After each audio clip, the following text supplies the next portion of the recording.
para você que está aposentado, para você que vai se aposentar pela administrativa, pela via administrativa ou pela questão da justiça, está aguardando, você pode fazer uma revisão. Para quem já é aposentado, pode fazer uma revisão. E para quem não é, já agora no pedido já faz, já presta atenção nisso para poder ter um benefício maior, né? Então o que você tem que fazer? Né? O que você tem que fazer?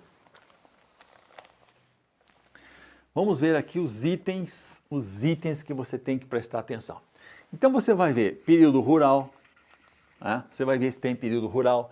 Período rural é contado desde os 8 anos, né? O INSS considera dos 12, mas dá para pedir desde os 8. Então se você fez um pedido, se você já é aposentado, se você sabe de alguém que já é aposentado, que usou o rural, e o rural foi considerado só dos 12 anos para frente, pode pedir dos 8, dos 10. Então aqui tem uma revisão para fazer, tá?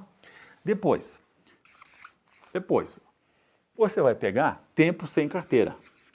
Tempo sem carteira, né? Então quando eu falo tempo sem carteira, presta atenção. A pessoa trabalhou sem carteira assinada e não fez nada. Ou seja, não foi atrás, não fez reclamatória trabalhista.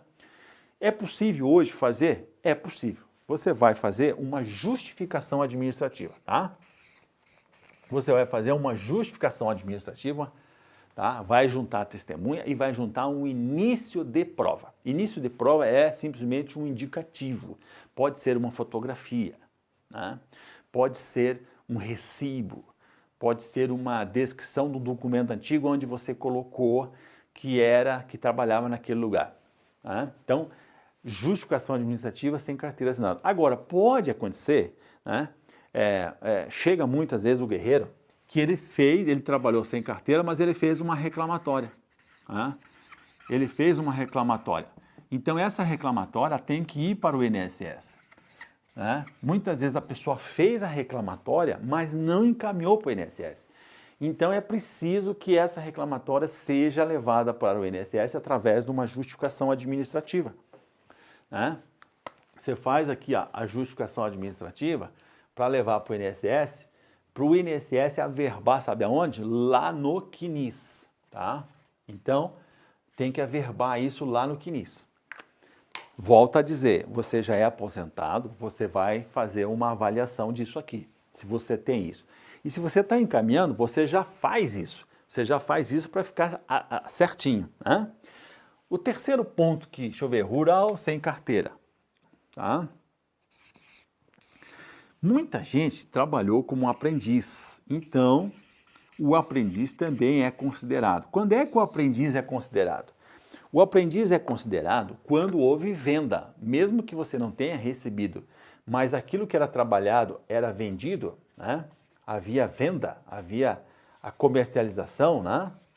Então, vou pegar um exemplo de um vigilante que ele trabalhava de aprendiz num projeto escolar, né? Era num projeto da escola onde tinha mecânica. E o que acontece? Eu aprendia lá a fazer mecânica de carro e tal, só que era cobrado, o pessoal levava os carros lá e era cobrado num preço menor, mas era cobrado. Então, havia a venda daquele serviço, daquele produto. Então, deveria também ter havido a contribuição. Não houve, então vai ter que comprovar, né? Pegar uma certidão para poder juntar esse tempo lá, tá? Que mais? Tem tempo de 4. Tem tempo de contribuinte individual? Você começou a contribuir e não recolheu mais, deixou de recolher no carnê? Então, é possível pagar os valores atrasados, tá?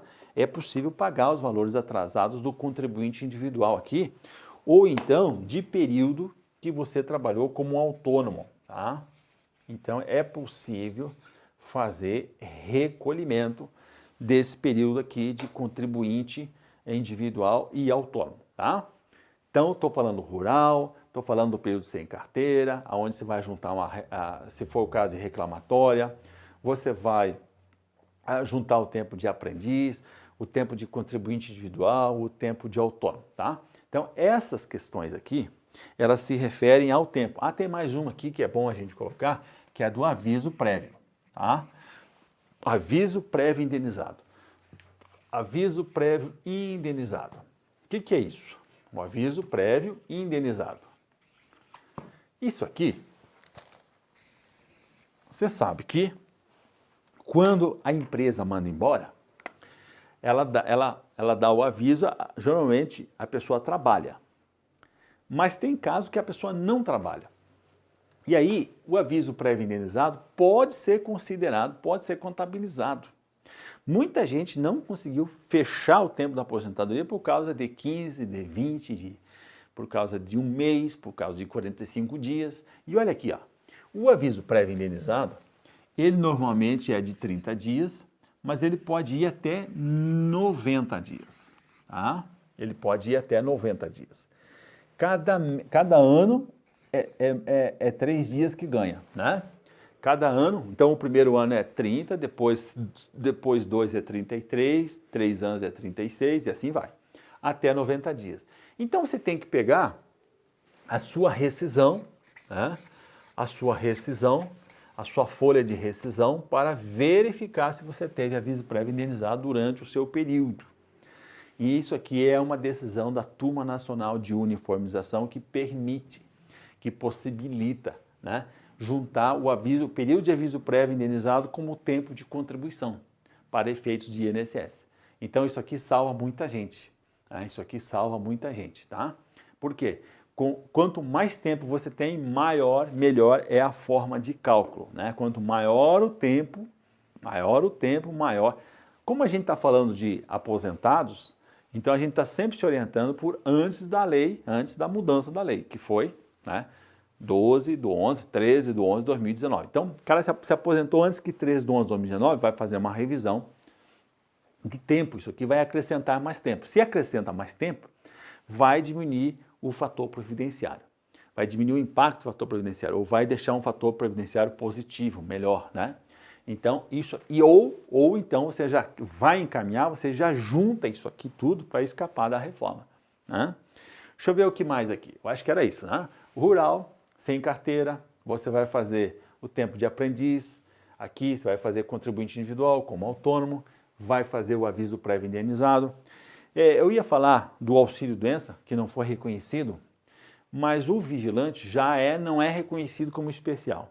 Então, se não é reconhecido como especial, quando se afasta em auxílio-doença comum, né, quando você afasta em auxílio-doença, o INSS vai considerar sempre comum. Porque o INSS, olha que louco, né? Atividade é especial. Se o cara sair no auxílio-doença comum, aquele tempo que ele sai, ele não vai considerar especial, né? Então, esse período de afastamento aqui de auxílio-doença pode brigar para ser também reconhecido como especial. Isso vai gerar mais tempo, né? Eu lembrei aqui também do contribuinte individual aqui, ó. O contribuinte individual, eu até vou colocar aqui, tá? Aqui, ó. O contribuinte individual quando ele trabalha no especial. Então, vou colocar aqui, ó, contribuinte, né, individual, tá? Quando ele trabalha no especial. O que é isso? Tá? Então, o vigilante que trabalhava numa marcenaria, tinha ruído, trabalhava numa mecânica, exposto ali aos agentes químicos derivados do hidrocarboneto combustível, né, óleos e tal. Trabalhava numa chapeação, puta merda, tem ruído pra caramba e vários produtos químicos. Só que ele contribuía de forma individual. Então, esse período pode ser obrigado para ser especial. Contribuinte individual pode ser especial também, tá? Então, isso também vai somar mais tempo. E tem aqui, tá? Esses 6 pontos aqui, que eu tô lembrando aqui, esses 6 pontos aqui, é para você fazer a revisão, né? Para você poder fazer uma revisão e tal. Agora, tem aquelas revisões, isso aqui é a revisão para você aumentar o tempo, que consequentemente vai aumentar o valor da renda mensal inicial. Mas tem aquelas revisões que você vai direto para discutir a questão do valor, não é a questão do tempo. Então, a primeira campeã de tudo aqui eu vou colocar número 7, né? É a atividade concomitante. Tá? Então, não é atividade concomitante, é a contribuição concomitante. Ou seja, você trabalha em 2 empresas, trabalhou em 2 empresas, ou você trabalha em 2 empresas, E aí você pode fazer uma revisão. Essa revisão aqui é legal, porque você vai fazer a revisão da aposentadoria ou vai fazer a revisão de auxílio-doença que você teve no período. Você teve auxílio-doença no período? Então você pode, mesmo que você está aposentado, ou mesmo que você está encaminhando a aposentadoria, mas você tinha atividade concomitante e teve afastamento do auxílio-doença, então tem que fazer a revisão disso aqui. Por quê? Porque o INSS, até a data da reforma, até a 12/11, ele não considerava o concomitante. Agora ele considera. É a única coisa boa que eu posso lembrar assim da reforma da Previdência, é que foi alterada essa posição. Então a atividade concomitante, o cara trabalha numa empresa, ganha lá os R$3.000, tá? Exemplo aqui, né? Vamos colocar 2, né? A realidade não é assim. E ganha mais 1.000 na outra. Então, qual é a contribuição que ele faz para o INSS? Você vai dizer, Pedrosa, é 3.000? Né? É 3.000. Só que o INSS vai considerar aquela maior como atividade principal e vai considerar a outra como secundária. E vai fazer um cálculo dessa primeira aqui, da secundária, para a principal. E aí o que vai acontecer? Ele vai fazer um cálculo e vai considerar, de cada, sim, para você entender, de cada 1.000 é R$100. Então a contribuição que o INSS vai querer aceitar aqui seria assim, tipo R$2.100, quando você, na verdade, contribuiu sobre R$3.000. Então você pode fazer uma revisão. E essa aqui é para dar um impacto no cálculo, no valor do cálculo, como é que diz? Na base de cálculo. No período base de cálculo, você vai alterar as contribuições que foram realizadas. E isso vai alterar o valor da renda mensal inicial, tá? Então, isso aqui é muito poderoso. E o outro mais poderoso ainda, tá? É do auxílio acidente. O auxílio acidente, tá? Auxílio acidente. Auxílio acidente já é um negócio que a gente tem que dar uma explicadinha melhor, tá? Auxílio acidente. O vermelho fica bom ou não? Dá para ver. Então, o auxílio acidente, você sabe que é um benefício que a pessoa recebe, quando já está dizendo aqui, né? Auxílio acidente pode ser, olha, presta atenção, essa aqui é uma informação muito sutil. Auxílio acidente já está dizendo, é decorrente de um acidente ou pode ser decorrente de uma doença ocupacional. Então, quando é que eu recebo o auxílio acidente? Eu vou dizer primeiro o que é o auxílio acidente. É um benefício que a pessoa recebe quando ela se afasta em auxílio-doença, decorrente de um acidente de trabalho ou uma doença ocupacional que lhe cause o quê? Sequela com redução da sua capacidade de trabalho. Então, o item aqui, o que deve acontecer é que tenha, né, o cidadão aqui o trabalhador tenha o quê? Redução da capacidade. Redução da capacidade de trabalho. Essa redução aqui, uma vez ela tinha um grau, agora não tem mais, não tinha mais grau, essa redução aqui.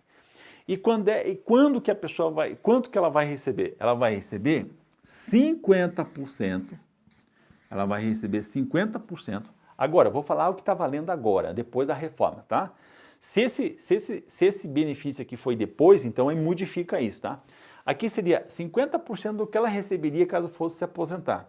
Agora, depois da reforma, ficou 50% do que ela receberia caso fosse se aposentar por incapacidade permanente, tá? Por incapacidade permanente, que você já sabe qual é a forma de cálculo, que é essa forma de cálculo aqui. Verdinha aqui, ó. Incapacidade permanente, nesse exemplo que eu falei aqui, tá? Então, vem de novo aquela forma de cálculo lá, tá? Então, mas mesmo assim, ele é bom por quê? Porque esse valor que você recebe aqui, esse valor aqui, ele vai entrar como contribuição. Ele vai entrar como contribuição quando você for encaminhar a sua aposentadoria. Então, nesse sentido, é muito bom. E é nesse sentido que é a revisão.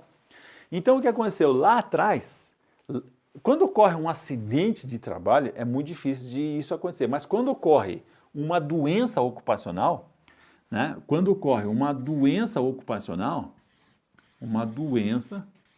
né? Eu vou colocar aqui uma doença ocupacional. Ocupacional. Significa o quê? É aquela doença que ela é decorrente, A doença ocupacional ela desdobra em doença profissional ou doença do trabalho. Doença profissional é por quê? Porque o INSS tem um anexo aqui no decreto 3048 que ele já reconhece, conforme a atividade da empresa, ele já reconhece que aquela atividade vai gerar determinadas doenças ocupacionais. Então o vigilante tem várias doenças ocupacionais que o INSS já reconhece, que é o quê?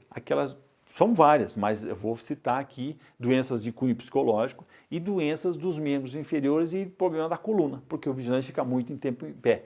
Então, a doença ocupacional tem a ver com a forma com que o trabalho é realizado, tem a ver com o meio ambiente do trabalho. E é isso que é a doença ocupacional. E ela se equipara a um acidente de trabalho para efeitos do auxílio-acidente, tá? Então, olha bem, o que acontece? O que você vai ter que observar? Então, se você teve no seu histórico aqui, ó, aqui é teu histórico, tá? Se no seu histórico você teve, no seu histórico de trabalho, você teve auxílio-doenças, você teve afastamento em auxílio-doença, você vai verificar o código da doença, o CID, o Código Internacional da Doença, e vai verificar se esse Código Internacional da Doença está lá no anexo do INSS, está lá no anexo, está previsto lá no anexo. Pedrosa, se não tiver, não tem problema, porque se esse CID aqui, essa doença, estiver relacionado com o seu trabalho, com uma forma com que o trabalho é realizado, você vai conseguir caracterizar o direito ao auxílio acidente. E qual é a importância disso? Olha bem, se você está aposentado há 5 anos, se você está aposentado aqui há 5 anos, eu estou fazendo de lá para cá, e o teu auxílio acidente aconteceu há 7 anos atrás, ou seja, aconteceu aqui, ó, olha bem.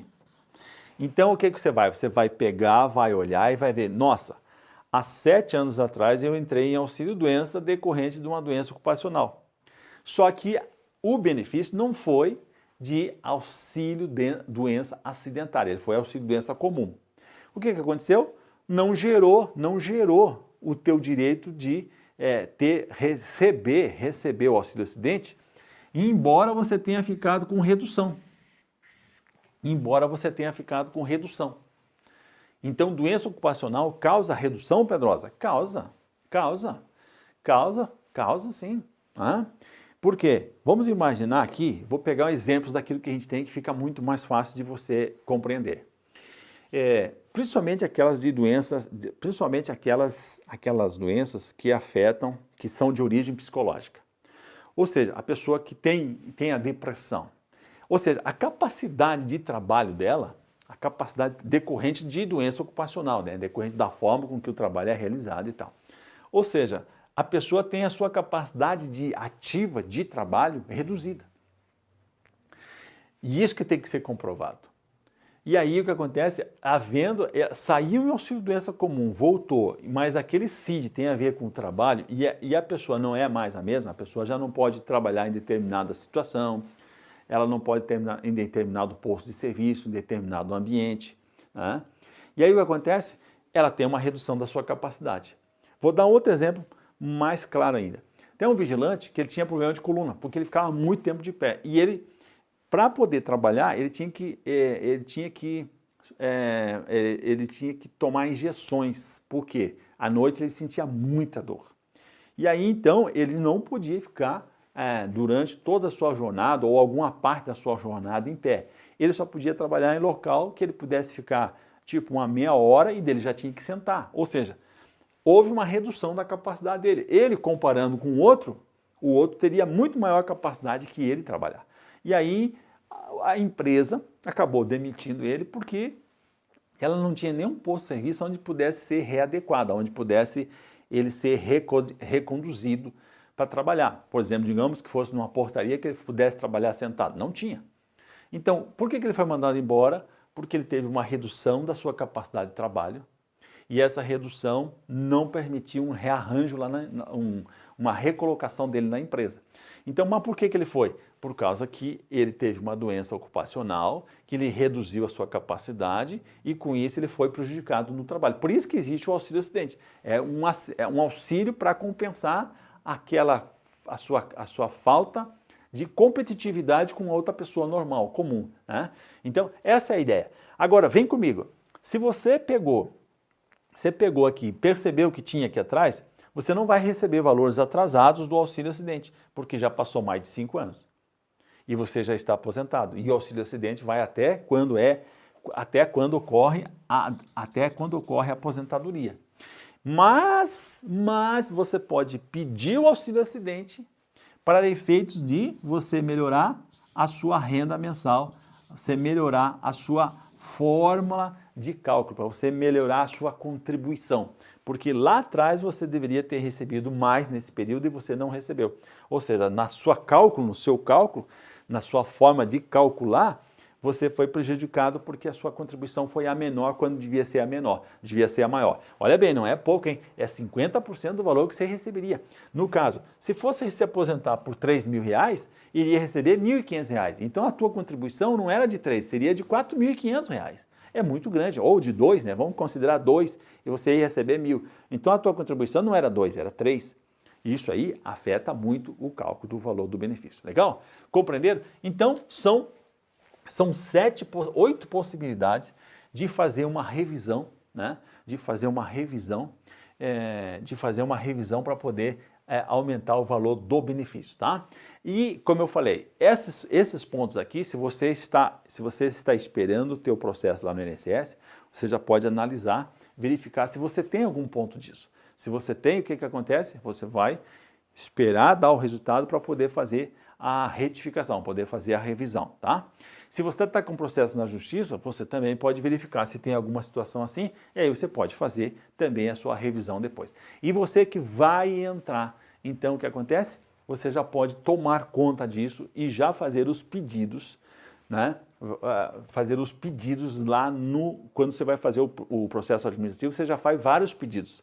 O pedido de aposentadoria, mas que seja considerado atividade concomitante, seja considerado menor aprendiz, seja considerado o período de especial, né? O especial aqui também pode ser se você trabalhou em outra situação de insalubridade, pode ser insalubridade, periculosidade, você pode juntar aqui, tá? E se tem o aviso prévio indenizado, você já também considera, tá? E principalmente o auxílio doença, o auxílio acidente aqui, que é um benefício que você poderia reclamar, né? Deveria ter recebido, não recebeu e pode trazer. Legal?